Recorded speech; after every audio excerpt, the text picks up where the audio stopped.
devrimciyim. Lakin hakkı getirecek devrimin destekçisiyim. Neyin ne olduğunu bilmeyen kuklalardan değilim. Dünya dönerken neler döner dünyada rezillik. Deniz dibi karanlık oyunlar, görünmez derinlik. Dünyayı isterler ve istedikleri verildi. Yine de doymadılar ve hepsi tek tek delirdi. Görünüyor vahşilikleri ve azgınlıkları. Tavırları aynı kan kokusu almış köpek balıkları. Kurdukları planları, geride bıraktığı asırları. Gizli saklı değil, bunu artık herkes anladı. Bir düzen projesi, derinliğine inilmez. Dibinde cehennem, bu yol gidilmez. Uğrunda yapılan ortada ve silinmez. Canlar gitti ama arkadan ağlayan bu yüzden inancını yitirmez. Tam tersi, artan iman kuvveti, yani korkulan bir tek Allah'ın kudreti. Velhasıl kelam yapsalar da binlerce darbe, tutsun tutmasın önemi yok, her hamleleri haybe. Türkiye üzerinde denendi fakat yemedi. Mısır'a geçildi maalesef, Mursi devrildi. Suçu 30 yıllık diktatörlüğü bir yılda silememek. Mübareğin köpeklerinin hepsini itememek. Yalan ve iftiralarla hedeflerine vardılar. Darbeyi yaptılar ve Mursi'yi hapse attılar. Ve bardak taştı, insafsızlık haddini aştı. Atılan taştı, kurşun yiyen kafaya karşı yaralan kaçtı. Bir tarafta özgürlük diyen Müslüman kardeşler, diğer tarafta beyni yıkanmış emir diyen kardeşler. Ve şimdi bir yıl önce biten bu devrim geri döndü.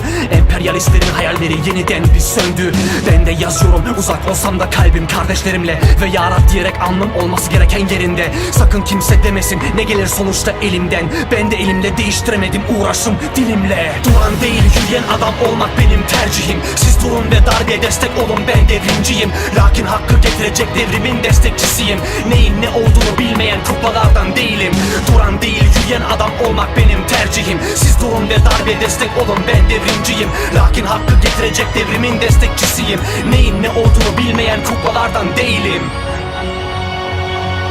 Die Lage sieht aus wie ein Albtraum. Tote Menschen liegen auf den Straßen. Baby, Kind, groß, klein, Mann, Frau, macht keinen Unterschied. Kugel rein, dann raus, weil sie sonst keinen mehr unterkriegen. Reiner Abschaum. Das Militär tötet bis genügend sterben. Und man sagt, dass die Freiheitskämpfer verrückt wären. Aber rück doch mal ein Stück näher. Du wirst sehen, sie wollen nur ihre Freiheit zurück und nicht mehr. Und nicht weniger, bevor sie alt und schläfrig werden. Sie wollen nicht in einem Käfig sterben, sondern lieber draußen. Denn es ist schon ewig her. 30 Jahre Diktatur, es reicht und es geht nicht mehr. Die Welt hat bis jetzt zugesehen, Zeit zugestehen. Das Schweigen bringt die Menschheit zum Untergehen. In Syrien tausende Tote durch Chemiewaffenattacken. Ein neues Massaker, es war der Abschlachter Assad, ja. Hitler Part 2 im Jahre 2013. Viele können das nicht glauben und einsehen. Der arabische Frühling ist zum Winter übergegangen und der Westen befindet sich in Lügen gefangen.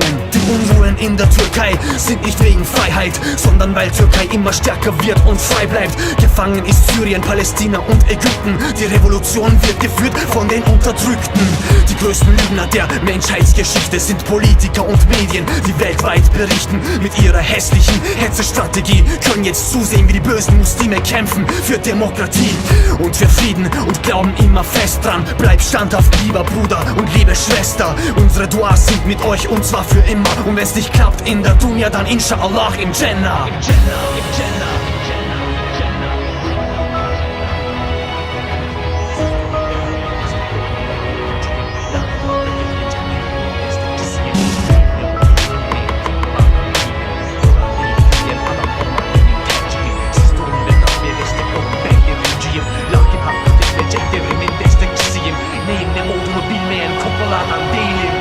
Değil yürüyen adam olmak benim tercihim. Siz durun ve darbeye destek olun, ben devrimciyim. Lakin hakkı getirecek devrimin destekçisiyim. Neyin ne olduğunu bilmeyen kuklalardan değilim.